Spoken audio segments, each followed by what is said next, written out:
Vous avez lu le livre de Michel Houellebecq, là, qui vient juste de sortir? Pas encore. Non, mais j'en ai beaucoup entendu parler.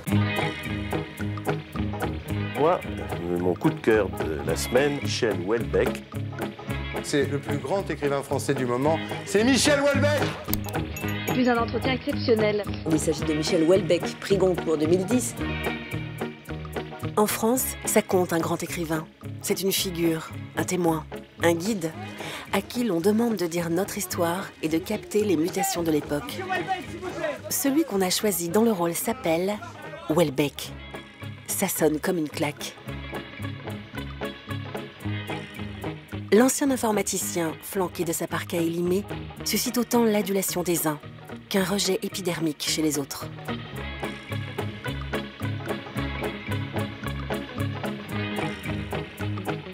Voici le dernier roman de Michel Houellebecq. Ça s'appelle Soumission. Ce livre m'a foutu la gerbe. Autant le dire aussi simplement que ça, je me suis senti insulté. Non, la France, ça n'est pas la soumission. La France, ça n'est pas Michel Houellebecq. Mais que nous dit Houellebecq pour susciter une telle passion? Quelle corde sensible fait-il vibrer chez les Français? Pourquoi ces phrases transparentes, ses descriptions platement sociologiques et son humour ravageur font-ils événement à chaque publication d'un de ses romans? Ce qui est sûr, c'est que Houellebecq, avec son look de dandy déglingué, est devenu une icône punk incontournable.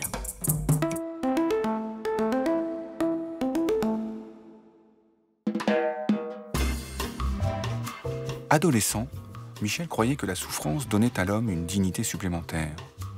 Il devait maintenant en convenir. Il s'était trompé. Ce qui donnait à l'homme une dignité supplémentaire, c'était la télévision.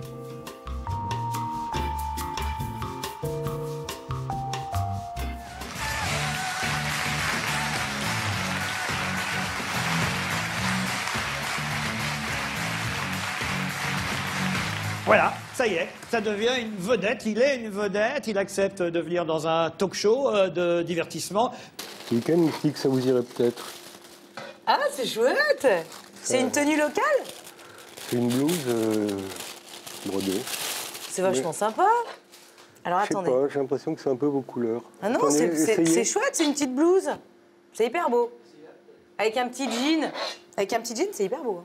L'écrivain contemporain est un écrivain qui doit composer avec la société médiatique et qui, du coup, est contraint de devenir un homme de l'image, ce que l'écrivain n'est pas initialement. L'écrivain, justement, c'est celui qui se retire et qui travaille dans le secret de sa chambre noire, d'une certaine manière, pour arriver à produire.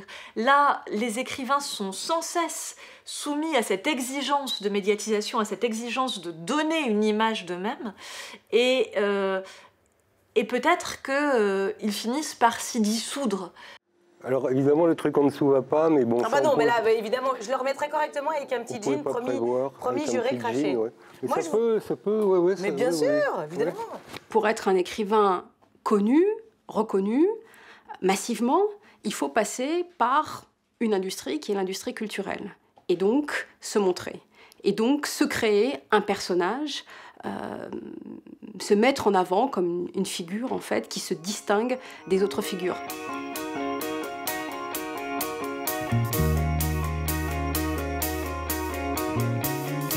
Nous marchons dans la ville, nous croisons des regards, et ceci définit notre présence humaine. Dans le calme absolu de la fin de semaine, nous marchons lentement aux abords de la gare. Il a décidé qu'il fallait être rockstar maintenant. Et c'est ça la différence en fait. C'est que la rockstar est dans la transgression, c'est-à-dire que dès lors qu'elle monte sur scène, à ce moment-là, elle produit un acte de transgression. Les hommages à l'humanité se multiplient sur la pelouse. Ils étaient au nombre de 12. Leur vie était très limitée.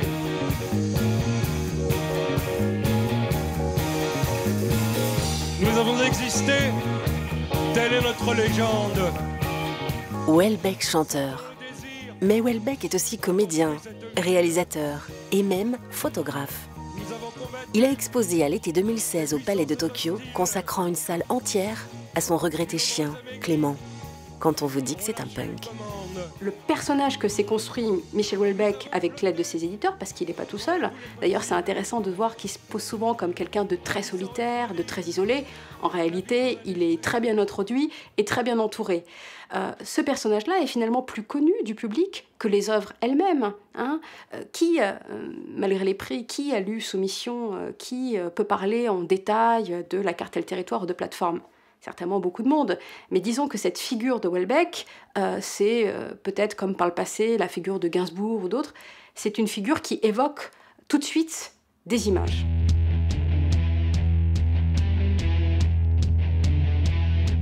L'image d'enfant terrible plaît. Cette idée d'être un poète maudit, provocateur, débauché, libertin, ça nous attire, on peut fantasmer. C'était l'impression que j'ai eue quand je l'ai rencontré pour la première fois. Il est là, les cheveux en désordre, en train de démolir une bouteille de rosé et d'écouter de la techno. Si j'allais aux toilettes, il y avait cette affiche effilochée de Snoopy avec le slogan « Vivement les vacances ».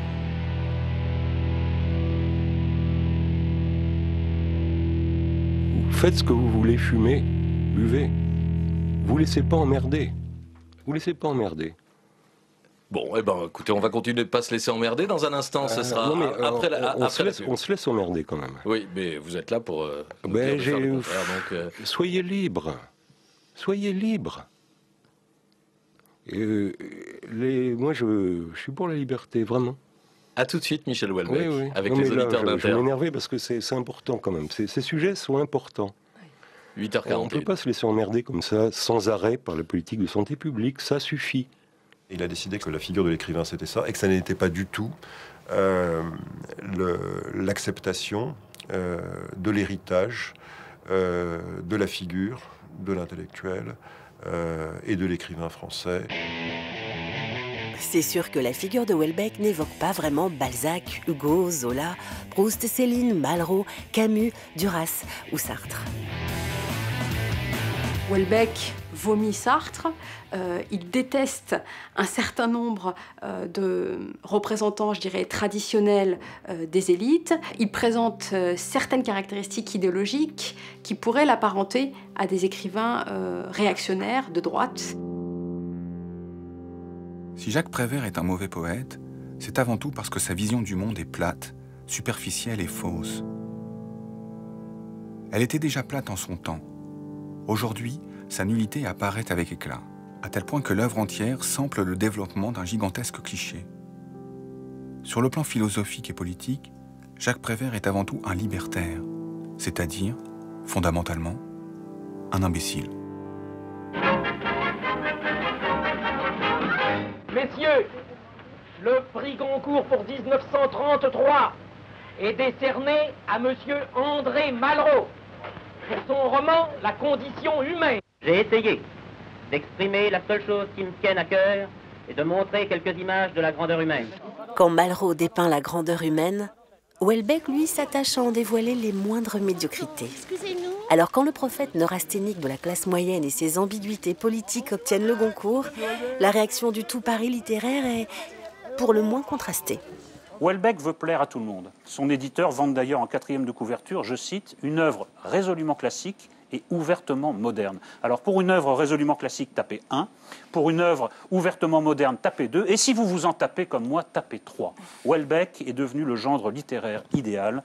Il convient à présent d'officialiser cette nouvelle situation par un diplôme officiel. Le milieu littéraire le voyait comme une sorte de menace de mort sur la littérature. Et une menace de mort qui serait arrivée à cause de la petitesse de Houellebecq. Pardon, excusez-nous. Michel Houellebecq, s'il vous plaît. Houellebecq fait tout ce qu'il ne faut pas. C'est-à-dire, il s'habille comme un sac, il s'exprime mal. Je suis pas du... Il fait exprès de ne pas être audible. Il n'incarne pas du tout des valeurs élevées, nationales, civilisationnelles, culturelles. Il a réussi et c'était fascinant de voir ce personnage marginal très troublé, oui, catapulté dans la stratosphère littéraire. Tous les livres de Michel Houellebecq, traduits en anglais, ont été des best-sellers. Et ça fait de lui une figure assez exceptionnelle. Maître Houellebecq. Monsieur Houellebecq.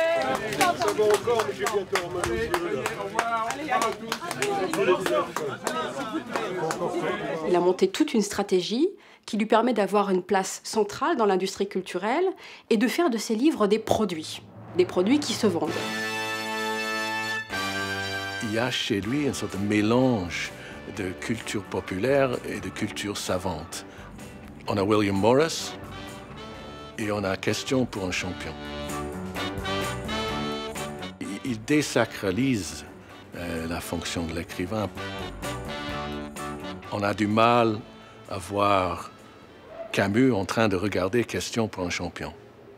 J'ai du mal à imaginer Jean-Paul Sartre dans un camp naturiste du camp d'Agde. Il l'a provoqué, et il a été sans doute le seul à provoquer cet effet extraordinaire, notamment au moment de la sortie des Particules élémentaires en 1998, de reconnaissance d'une société dans un roman. Michel vivait dans un monde précis, historiquement faible, mais cependant rythmé par certaines cérémonies commerciales. Le tournoi de Roland-Garros, Noël, le 31 décembre, le rendez-vous bisannuel du catalogue des Trois Suisses.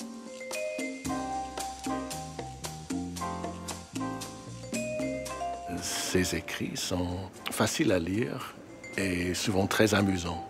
Ce sont, on dit en anglais, des page turners. Oui, on tourne la page. Il y a des idées énormes, n'est-ce pas? Il y a commis le crime, oui, de voir ces livres vendus en kiosque. Oui. Le Baudelaire du supermarché est vendu dans le supermarché. Et c'est scandaleux. Scandaleux, mais logique, car le monde contemporain, saturé d'enseignes commerciales, est un espace vide pour Houellebecq. Il a passé toute sa vie à ressentir une espèce de sensation d'aquaplaning. Et que lui, il n'arrive pas à adhérer au monde. Et ben, c'est cette espèce de désadhésion programmée qu'il fait subir à chaque fois à ses lecteurs. Mais si Houellebecq n'adhère pas au monde, il invente des personnages vivants et attachants dans leur médiocrité, qui survivent dans une France qui n'est plus qu'un vaste parc touristique, un terroir. Et puis autre série, comme on aime souvent le faire dans cette édition de 13h, une balade dans un département. Cette fois, nous avons choisi les Ardennes pour en découvrir quelques richesses avec vous. Michel Houellebecq est un terroir littéraire, une appellation, mais je ne sais pas si cette appellation est contrôlée.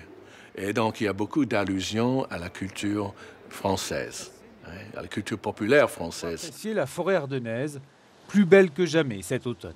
Image magnifique, les Ardennes toute la semaine, demain, les produits du terroir. Un terroir qu'adore apparemment l'écrivain Michel Houellebecq dans son dernier livre, La carte et le territoire. Je l'ai à la main et si vous le lisez, et si vous aimez cette édition de 13h, vous y découvrirez de belles surprises. Il reprit alors rapidement sur l'outing de Jean-Pierre Pernaut, sujet évident, énorme. Lui-même, en tant que téléspectateur, avait été bouleversé. Son « Oui, c'est vrai, j'aime David » en direct devant les caméras de France 2 resterait à ses yeux un des moments incontournables de la télévision des années 2010.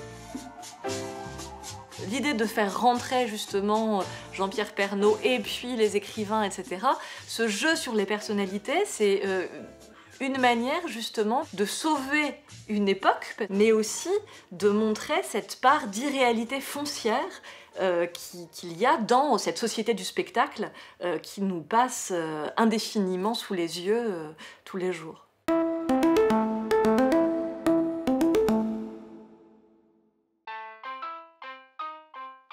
Certains font l'amour tous les jours, d'autres 5 ou 6 fois dans leur vie, ou jamais.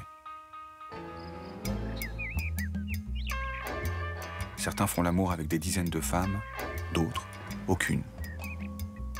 C'est ce qu'on appelle la loi du marché.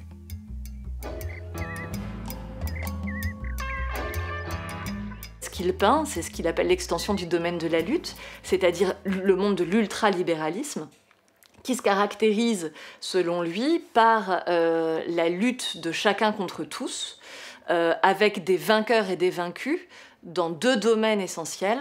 D'une part, le champ économique et d'autre part, le champ sexuel.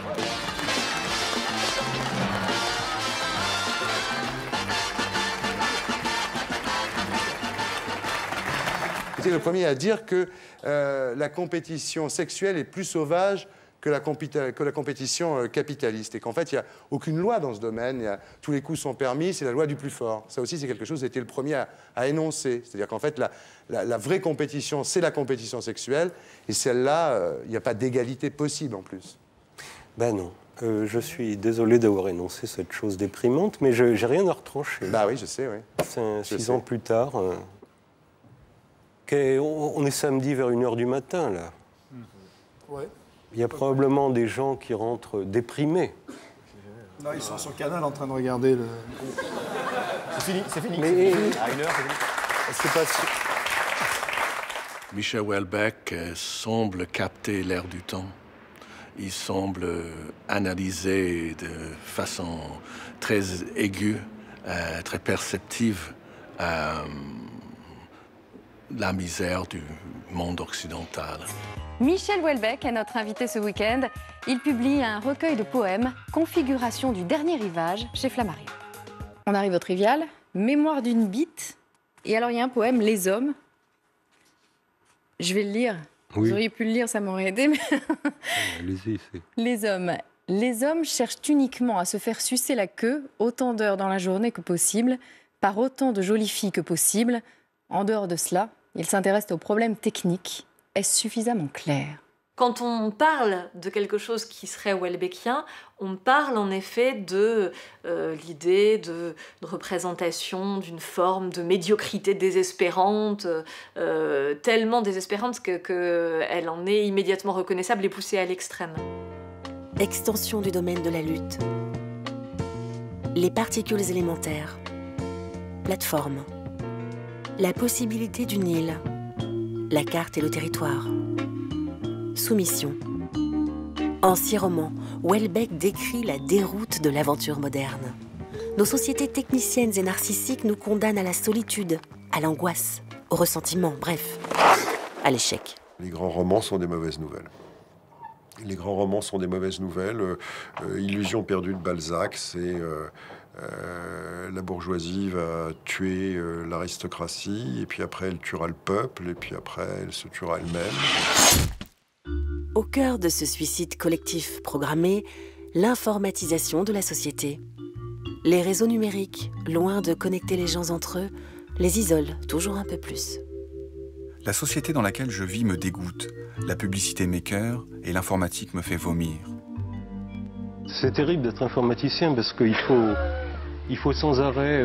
il y a un mouvement permanent, en fait, auquel on peut participer avec joie. Hein. Il y a des gens qui sont contents. Vous avez l'air très joyeux, oui. Non, mais je signale ça pour l'anecdote. Enfin, il y a des gens qui sont contents que tout ça bouge tout le temps autour d'eux, que c'est un challenge permanent. Enfin, c'est formidable. Il y en a d'autres que ça fait chier. Enfin, je veux dire, c'est vrai. Parce qu'ils aimeraient simplement vivre, trouver un... Se laisser porter, quoi. Trouver une espèce de position plus ou moins stable, personnelle ou professionnelle, enfin... pouvoir trouver un espace de vie personnelle. Mais en fait, c'est pas possible, parce que tout ça bouge sans arrêt. Il y a des nouveautés, quoi. Il faut s'adapter. Et donc, forcément, quand on vieillit, quand on... À partir d'un certain âge, on n'est plus adapté. Donc, en fait, on devient une espèce de déchet social. Avec l'idée qu'on est dans une obsolescence programmée, que tout est voué à destruction, tout est voué à être dépassé tout le temps, et l'humain aussi. L'œuvre de Houellebecq aujourd'hui est un symptôme d'un certain état de la société et d'une certaine image que la société française a d'elle-même. D'une société atomisée, individualiste, sans valeur, sans avenir non plus, sans avenir collectif non plus, qui serait une société composée d'individus comme autant d'atomes séparés les uns des autres, où il n'y a plus d'avenir désirable en commun. C'est un monde un peu gluant, un peu glauque. Oh, bah, Mais ça respire quand même. bah, de moins en moins. Le sentiment de solitude de l'individu face au système, qui est tous les jours vendu comme un truc formidable, c'est vu par Houellebecq comme une sorte de comment dirais-je, d'apocalypse,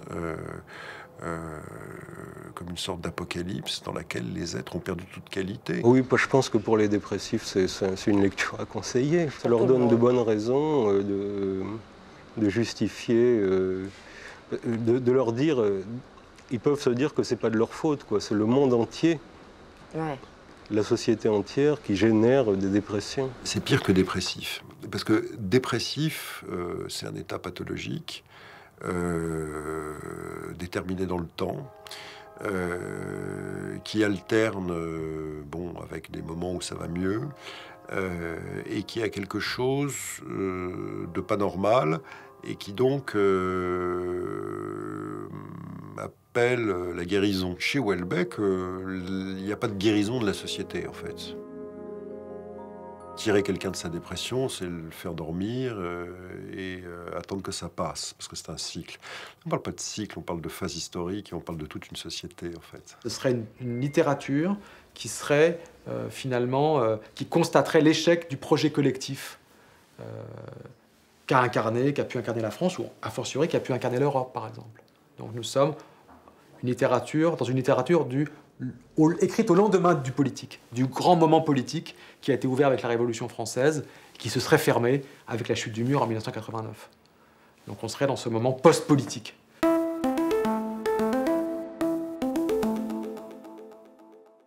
Alors parlons de vous. Vous êtes né à La Réunion. Oui. Votre père, un guide de haute montagne, misanthrope, et votre mère, un médecin anesthésiste hippie, se désintéressent très vite de votre existence. Oui, on peut dire ça à peu près, oui. Oui, en gros, oui. Ils s'intéressaient un peu, mais c'était des créatures assez fugitives, que je voyais fugitivement. Ils s'occupaient peu de vous? Non, ils avaient des projets personnels qui leur paraissaient plus importants. Chez lui, il y a une sorte de réaction contre l'esprit de 68. Ouais. C'est l'esprit de 68 qui a sombré dans le cynisme.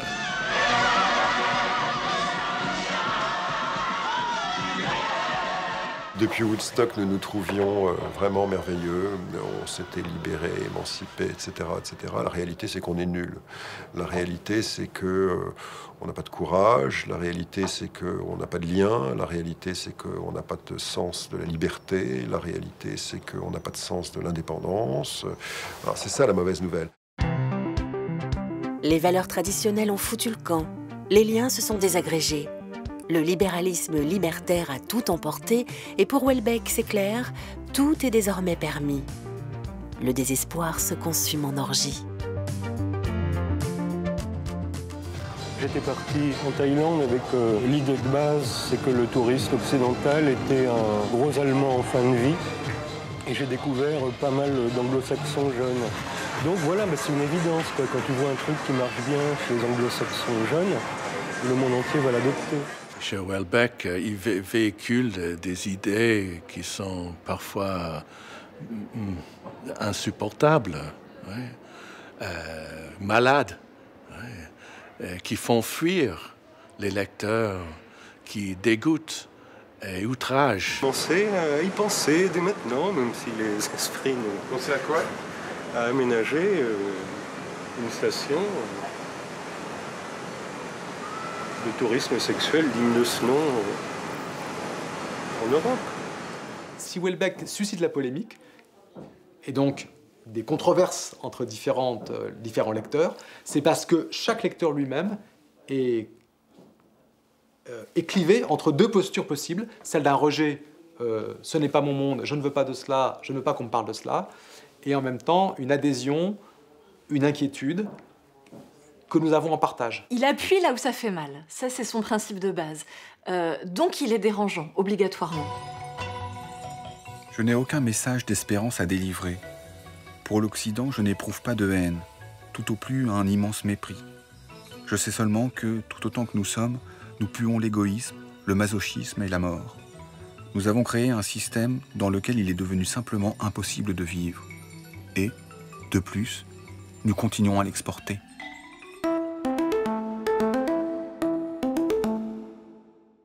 Alors, on vous a fait tous les procès, vous accusant tour à tour de fantasmes eugéniques et totalitaires, d'être un réactionnaire, raciste, islamophobe. En fait, vous êtes adulé ou haï? Oui, c'est vrai qu'il n'y a pas trop de milieu. Non. Non, pas trop. Mais c'est vrai que j'ai longtemps espéré que ça se calmerait et qu'on arriverait à une position médiane et que je serais considéré comme vaguement respectable. Mais c'est fatigant hein, d'être adulé ou haï.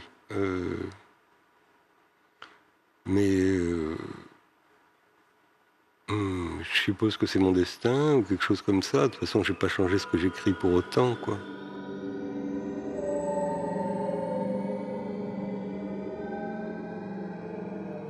Quand les gens parlent des droits de l'homme, j'ai toujours plus ou moins l'impression qu'ils font du second degré. Soumission marque un tournant dans la relation entre Houellebecq et le public français. Dans ce livre aux allures de fable, l'écrivain imagine l'islamisation du pays après la victoire d'un président musulman en 2022. Avant sa parution en librairie, certains premiers lecteurs privilégiés se lâchent. Sentiment de lecteur, je suis de culture musulmane, ça c'est le hasard, je suis profondément laïque, ce livre m'a foutu la gerbe. Autant le dire aussi simplement que ça, je me suis senti insulté. On est en 2015 et l'année démarre avec ça, c'est-à-dire avec l'islamophobie qui est installée, qui est diluée dans le livre d'un grand romancier français. Michel Houellebecq, vous avez bien conscience que ce scénario, il peut alimenter les peurs, celle d'un islam qui vire à l'islamisme, qui devient une force de pouvoir, vous en avez conscience? Disons qu'il a ses extrémistes, hein, mais il contrôle bien. Il contrôle bien le jeu. Mais là, je parle du tableau général que vous dressez. Vous avez bien conscience qu'il y a une partie de l'opinion qui redoute ça, qui le craint. Et ça paraît quand même un horizon très lointain. Est-ce que vous n'alimentez pas les peurs? C'était ma question. En fait, ce qui est bizarre, c'est que c'est la première partie du livre, avant l'élection du président musulman, qui est censée faire peur. Et qui peut faire peur, parce qu'il y a des affrontements, on ne sait pas bien qui en est à l'origine, si c'est des musulmans, si c'est des identitaires devenus méchants. Vous semblez minimiser quand même un peu la portée de ce que vous dites. Quelques réactions, si vous le voulez bien. 3 personnalités qui ont lu pour nous votre roman. Voici ce qu'elles en disent. Houellebecq, mais comment dire, utilise son talent, si je puis dire, à exalter ou à mettre en valeur cet aspect de la peur collective qui s'abat sur nous. Donc ça, vous le lui reprochez? Je le lui reproche d'autant plus que c'est un grand écrivain. Et quand on est un grand écrivain, on a plus de responsabilités. Plus sévère encore, la philosophe italienne Michela Marzano, choquée, elle, par l'indifférence de l'auteur, ce qu'elle appelle la théorie du pourquoi pas. Pourquoi ne pas se soumettre? Pourquoi ne pas se convertir? Pourquoi ne pas accepter l'idée que les femmes ne sont que des êtres soumises et dévoués à l'homme? Quant au président de la LICRA, qui lutte contre le racisme et l'antisémitisme, il considère que Michel Houellebecq est un apprenti sorcier qui joue sur les peurs. C'est le plus beau cadeau de Noël qu'on ait pu faire à Marine Le Pen. Enfin, vous vous rendez compte l'état de la France décrit par Michel Houellebecq? Quand on dit qu'une religion est une menace, est un danger, quand on parle des musulmans en bloc, en les essentialisant, eh bien, l'on est en train de construire un épouvantail, et cet épouvantail, c'est un appel à mettre la France en guerre avec elle-même, avec une partie de son peuple. Je me rendais bien compte, pourtant, et depuis des années, que l'écart croissant devenu abyssal entre la population et ceux qui parlaient en son nom, politiciens, journalistes, devait nécessairement conduire à quelque chose de chaotique, de violent et d'imprévisible. Le roman sort en France le 7 janvier 2015. À Charlie Hebdo, on avait pris le parti d'en rire. Mais quelques heures après sa sortie en kiosque, 2 hommes cagoulés assassinent 12 membres du journal. Parmi eux, l'économiste Bernard Maris, qui avait publié un livre sur son ami Houellebecq. de glissement qui se produit dans le discours journalistique entre le fait de dire qu'il est celui qui pressent les choses et le fait de dire que finalement il les provoque et que c'est lui qui en est responsable. Donc en fait c'est un cliché journalistique, l'idée du prophète, cliché qui finit par se retourner en attaque extrêmement violente contre lui. Il y a des forces de haine qui travaillent la société française. Non, la France, ça n'est pas la soumission. La France, ça n'est pas Michel Houellebecq. La France, ça n'est pas l'intolérance, la haine, la peur, jouer sur les peurs en permanence. Ce qui s'est passé hier est abominable. Et nous devons en tirer évidemment toutes les conséquences. Mais c'est aussi peut-être pour nous, et peut-être c'est ce que ressentent beaucoup de nos concitoyens dans cette mobilisation unique, c'est l'occasion pour nous de dire non, nous refusons ces amalgames, cette intolérance, cette haine, ces discours qui traumatisent, y compris parfois sur vos ondes. Vous imaginez l'importance que ça attribue à ce roman, Soumission, comme s'il fallait que le Premier ministre rassure la population française pour bien lui indiquer « Non, non, non, ne vous inquiétez pas, la France n'est pas un pays islamisé ». Enfin, c'est complètement incroyable. C'est-à-dire qu'en fait, il a une lecture, Manuel Valls, il fait une lecture comme si le roman était le reflet de la réalité. Évidemment, on a affaire à un roman, donc je dirais ça va de soi que la France de Houellebecq n'est pas la France réelle. Ça va de soi. Ce qu'il nous dit, en fait, c'est autre chose. Valls nous dit autre chose. Il nous dit « Ne vous inquiétez pas, nous ferons en sorte que cette France n'advienne pas. » C'est ce qu'il nous dit. Moi, Premier ministre, je veillerai à ce que cette France islamisée n'existe jamais et que ce danger que pointe Houellebecq n'advienne pas. Enfin, en fait, en disant cela, Valls accrédite le roman de Houellebecq, ou plutôt il accrédite la peur qu'on pourrait avoir en lisant le roman de Houellebecq. Ce qui n'était qu'une énième polémique de rentrée littéraire laisse place à une nausée générale. Avec Soumission, Houellebecq renouvelle son don pour mettre le doigt par la fiction sur les peurs brûlantes de notre pays. On achète son roman comme un essai polémique sur la crise identitaire française. J'ai acheté le dernier Houellebecq parce que, par curiosité, je ne suis pas très fan de cet auteur, mais c'est juste vu la situation actuelle, c'est bien d'avoir différents points de vue. C'est vrai que c'est un sujet très délicat, alors de s'imaginer comme lui il a fait avant les événements, ce futur improbable, j'espère. Oui, je comprends que ça perturbe. Oui. Comme il est très politiquement incorrect, c'est quelque chose de rare, de plus en plus rare. Quelqu'un qui écrit comme ça, qui parle comme ça, qui n'a pas peur de écrire ce type de choses. Toute l'ambiguïté vient de ce que il arrive à incarner des choses absolument contradictoires. Les gens lui renvoient de manière très passionnée des choses contradictoires. Pour les uns, il serait islamophile et pour les autres, islamophobes. Certains font des lectures de gauche de son œuvre et d'autres des lectures de droite, voire d'extrême droite. On ne sait jamais où il est. Il y a un de ses vers, dans un de ses poèmes commence par le vers « Je suis difficile à situer ». C'est sûr. Il est essentiellement difficile à situer et il déjoue au bout du compte les positionnements univoques. Je pense qu'il revendique d'abord son irresponsabilité. La dimension émancipatrice, le pas de côté, la liberté, l'utilité émancipatrice, encore une fois, de son œuvre. Je crois qu'elle est vraiment au cœur même de son énergie artistique. Vous avez été... revendique le fait que tout ça se passe dans un espace qui est un espace dans lequel il est irresponsable. Et il fait ce qu'il veut. Et que advienne que pourra, interprète qui pourra, comprenne qui pourra. D'une certaine façon, une fois qu'il a fait, ça ne lui appartient plus. Et vous réfutez. Est-ce qu'on se satisferait d'une littérature inoffensive? Est-ce qu'il faut que la littérature soit consensuelle et qu'elle renonce absolument à toute forme de provocation, pas dans le sens de provocation gratuite, mais de provocation profonde, de réflexion sur ce qui agite le temps et même les peurs les plus dangereuses qui agitent le temps. La France se dirigeait depuis longtemps vers la guerre civile. C'était une évidence. Mais jusqu'à ces derniers jours, j'étais encore persuadé que les Français, dans leur immense majorité, restaient résignés et apathiques.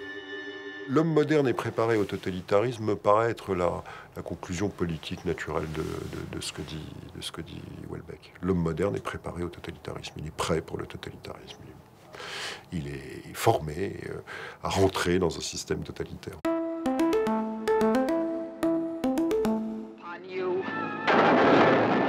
Notre société est aujourd'hui hantée par son déclin et l'abandon de ses valeurs humanistes. Forcément, il ne fait pas bon être celui qui remue le couteau dans la plaie. Houellebecq, la vieille idole, est devenu le nouveau monstre à abattre, qu'on charge de tous les maux. C'est pratique et ça soulage temporairement.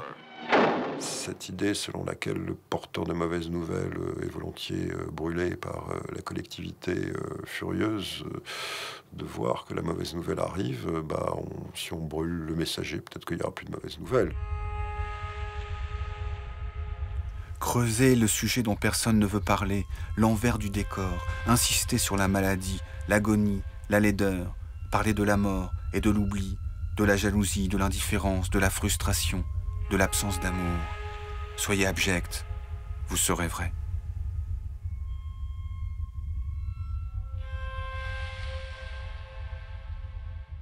C'est très compliqué de dire si un romancier peut être coupable.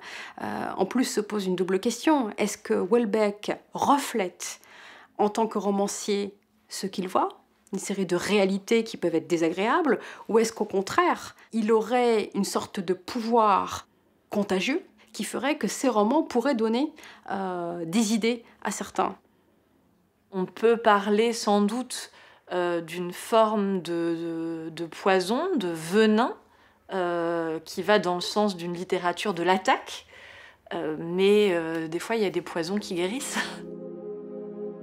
À l'image de la société française qui se désagrège, le corps de Houellebecq se dégrade à toute vitesse. Les deux destins semblent liés. Et c'est comme si la France se métamorphosait sous l'effet toxique de son génie littéraire. Et en cette rentrée littéraire, il ne sort pas de livre et pourtant on parle beaucoup de lui. L'écrivain français le plus publié à l'étranger joue maintenant à l'acteur. Bonsoir Michel Houellebecq. Bonsoir. C'est vous sur l'affiche que l'on voit là, les bras écartés en tenue de cycliste. À présent, on convoque la créature dans le rôle de l'homme vaincu par le système. La rockstar a fondu sous les sunlights et les assauts de la vie. Il a exhibé, en tout cas, à un moment, un corps souffrant qui porte, d'une certaine manière, les stigmates de ce que le monde lui fait subir. L'idée d'un monde qui veut votre destruction et contre lequel il faut passer à l'attaque, elle se lie d'une certaine manière sur son corps. Dans cette souffrance du corps qui montre à quel point le monde est nocif et qui justifie en retour la violence de l'attaque qu'il lui fait subir. C'est fatigant de vivre de nos jours. J'aime bien le passage où il explique qu'on peut même plus être un petit vieux tranquillement. On vous demande toujours d'être compétitif, d'assurer, tout ça. Parce que là, dans le film, il a 56 ans, il a l'âge qu'avait son grand-père. Oui, voilà, qui était un pépé. Et lui, il peut plus être un pépé, il doit être ami avec ses enfants, baiser sa femme, tout ça. Enfin, tout ça est épuisant à faire. C'est épuisant de baiser sa femme? Oh bah oui, quand même, ça peut l'être, ça peut le devenir, oui. Enfin, je sais pas. Il impose une image de fragilité physique très, très grande. Et justement, dans cette société qui est une société de l'image, choisir d'exposer cette décrépitude à certains moments, cette souffrance physique, forcément favorise l'idée qu'il y a une disparition possible. M'en fous, je suis mort.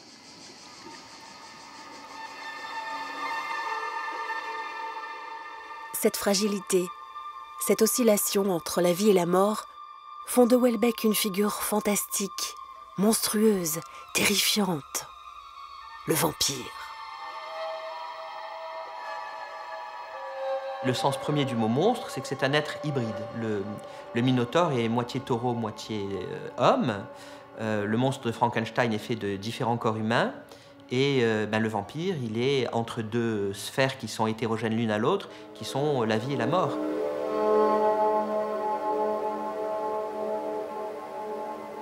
dès Resté vivant, il disait que le poète était un suicidé vivant. Et cette association contradictoire de termes, elle est, à mon avis, emblématique de sa personne et de ce qu'il est devenu dans l'imaginaire collectif. Il joue le rôle d'un sujet humain qui serait presque déjà... qui nous parlerait presque d'outre-tombe, ou alors en état de survie, ou après la vie. Aussi, on a ça dans ce qu'il nous renvoie finalement. On veut qu'il ne soit pas vivant parce que ce qu'il dénonce dans notre contemporanéité, c'est le fait que nous ne sommes pas vivants. La présence du vampire, d'un être issu du monde archaïque dans le monde ultramoderne, est une façon de révéler en fait l'écart par rapport à cette origine, à ce passé archaïque, et la façon dont l'évolution a représenté aussi un éloignement à l'égard de certaines valeurs, et une perte de ces valeurs.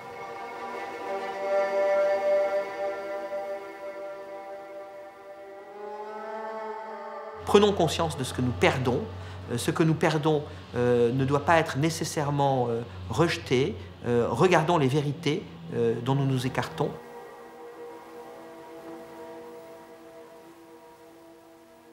On peut considérer que le vampire est une figure réactionnaire. En tout cas, il représente les valeurs d'autrefois. Un réactionnaire, c'est quand même quelqu'un qui pense souhaitable de revenir à un état antérieur. Mais pour penser quelque chose comme souhaitable, il faut déjà le penser comme possible. Houellebecq se trouve finalement dans une sorte d'entre-deux temporel. Il est coincé entre le 19e et le 21e siècle, avec ce 20e siècle qu'il déteste et dont il veut à tout prix sortir. Il est coincé entre une posture nostalgique, d'admiration et de fétichisation de certains auteurs, et un goût pour l'anticipation et la science-fiction qui est, selon lui, l'avenir de la littérature. This is the world of the future. One step beyond your wildest imagination and your strangest dreams. Je défends la science-fiction parce qu'il y a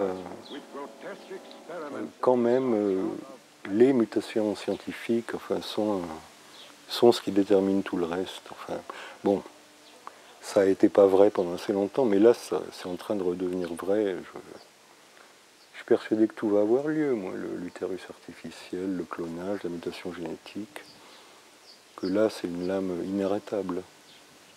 Et ça va vraiment changer l'humanité, ça, en profondeur.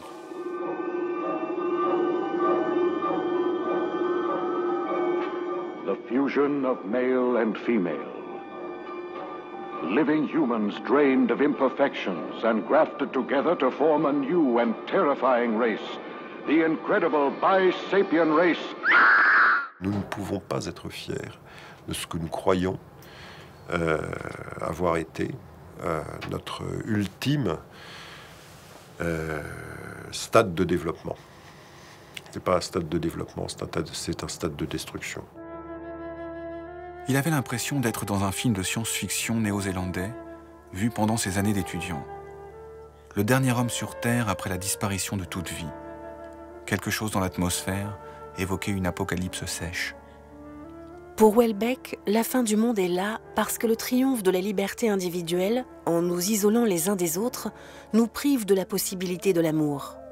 Et pourtant, toute son œuvre est parcourue de l'espoir d'une rencontre. C'est en cela que Houellebecq nous aide à rester vivants. Au fond, j'ai toujours su que j'atteindrais l'amour et que cela serait un peu avant ma mort. J'ai toujours eu confiance, je n'ai pas renoncé. Bien avant ta présence, tu m'étais annoncé. Voilà, ce sera toi, ma présence effective. Je serai dans la joie de ta peau non fictive, si douce à la caresse, si légère et si fine, entité non divine, animal de tendresse. Il est magnifique, ce poème. Vous lisez pas mal, hein? Ah bon? Ah oui. Oui, non mais c'est vrai. Hein. On vous découvre sentimental dans ce livre. Oui, mais... Bon, c'est... Peut-être qu'on n'avait pas remarqué avant. Enfin, je pense que là aussi, j'ai pas tellement changé au fond. Romantique aussi. Ah oui. Mais moi, j'avais toujours pensé que j'étais un romantique parce que c'est ce que j'ai toujours lu, avant tout. Enfin, romantique au sens large, hein, Oui. Ça va jusqu'à Rimbaud, disons. Mais comme je suis pas contrariant, je me laissais qualifier de cynique, mais j'ai jamais été cynique le moins du monde en fait. J'ai toujours été romantique. J'aime pas du tout les philosophes cyniques, enfin, du tout. Est-ce que vous pourriez nous lire un poème? Enfin, je peux Par l'amour du plus pur, toute joie est invalidée. La poitrine est comme évidée, et l'œil en tout connaît l'obscur. Il faut quelques secondes pour effacer un monde. Notre monde s'efface. Houellebecq porte sur lui un coup de Karcher métaphysique, et en dynamitant le politiquement correct, il veut nous permettre de trouver un nouvel élan. Son œuvre est une opération de déblaiement. Le succès de Houellebecq signale peut-être l'arrivée de ce moment où la France solde ses comptes pour se repenser à neuf. La littérature est le seul moyen de survie en milieu profondément hostile. Ça vaut pour lui, et ça vaut sans doute aussi, d'une certaine manière, pour ses lecteurs. C'est peut-être pour ça aussi qu'il suscite une fascination et une affection, des fois aussi grande. Il y a vraiment cette idée que la littérature est ce qui permet de rester vivant. Tu sais, ce n'est pas si facile de mourir. Oh, je sais, hein, ça fait 2 jours que j'arrive pas à sauter le pas. Puis là, paf. Il faut croire que tu n'es pas encore prêt. Je vois trop d'amour en toi. L'amour en moi? Toi, tu ne t'aimes pas, alors tu ne peux pas le voir. Mais moi, je le vois. Et je ne vois que ça.